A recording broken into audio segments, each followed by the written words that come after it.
Welcome back to the channel. Today we're taking a closer look at 7 of the worst new motorcycles that buyers usually end up regretting. Let's jump right in. Number 7. Honda Shadow Phantom. The Honda Shadow Phantom gives off that tough bad boy vibe, but once you're actually riding it, it feels like you're crawling behind a minivan in rush hour traffic. Sure, it's got that blackout styling, a low-slung seat, and just enough attitude to make you think $8,000 gets you something bold. But once you're on the road, reality hits harder than a DMV line. That 7045cc V-twin engine, it's about as thrilling as a lukewarm cup of decaf coffee, fine for short city runs. But once you try merging onto the freeway, you'll be wishing you'd gone with anything that's got more punch. It's not just slow, it's the kind of slow that makes you double-check if the parking brake's still on. Comfort-wise, think park bench on wheels. The rear suspension is so stiff you'll feel every single pothole your city forgot to fix. The low seat might sound good, but it kills cornering clearance. You'll be scraping pegs before the fun even begins. Tech? Don't expect much. No ride modes, no traction control, and some versions don't even come with ABS. For almost $9,000, you're basically buying a speedometer and some regret. Resale value, it drops faster than your excitement after week 1. Bottom line, the Shadow Phantom looks the part, but it's all image and no soul. You're paying extra for style, and the ride ends up feeling hollow. Number 6. Harley-Davidson Nightster. The Harley-Davidson Nightster claims to capture Harley's soul in a modern, stripped-down form, but somehow manages to mess up nearly everything. At a little over $13,000, it sounds fair until you realize how much is missing. The 97.5cc Revolution Max engine sounds impressive on paper, yet on the road it delivers a ride that's more meh than memorable. It doesn't have the punch or character Harley riders expect. Instead of a roaring cruiser, it feels like a bike with an identity crisis. Build quality feels more plastic than premium, strange for a brand famous for heavy steel. The suspension's stiff enough to shake your fillings loose, and the ergonomics are confused at best. It's like Harley couldn't pick between a relaxed cruiser or a sporty cafe racer, so they met halfway and it shows.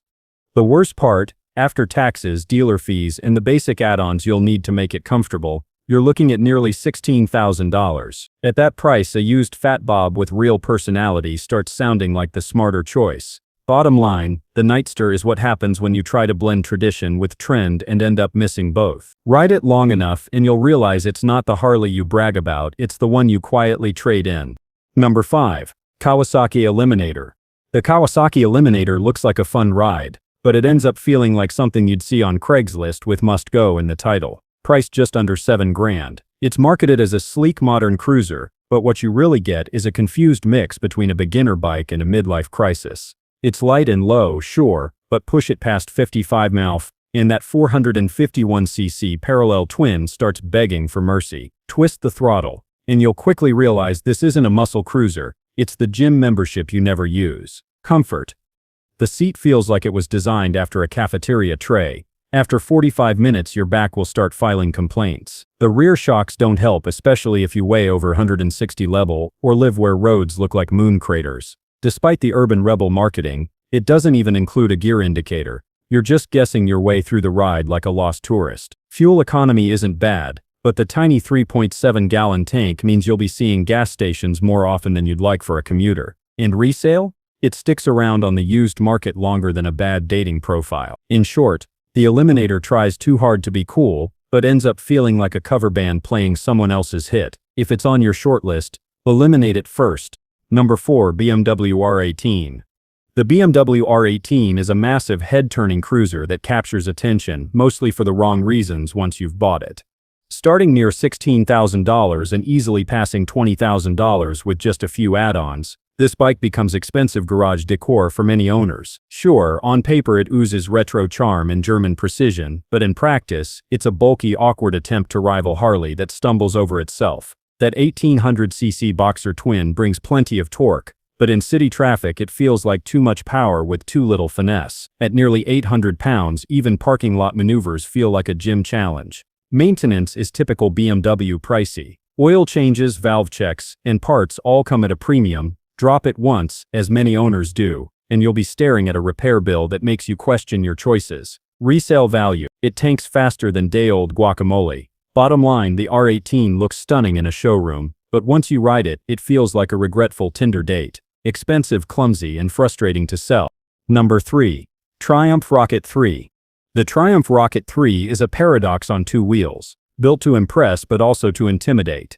Starting at around $24,000, it's one of the priciest ways to say, "I bought too much bike."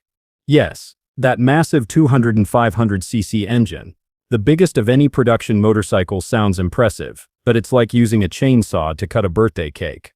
Weighing close to 700 lbs, every ride feels like a workout, taking corners or filtering through traffic.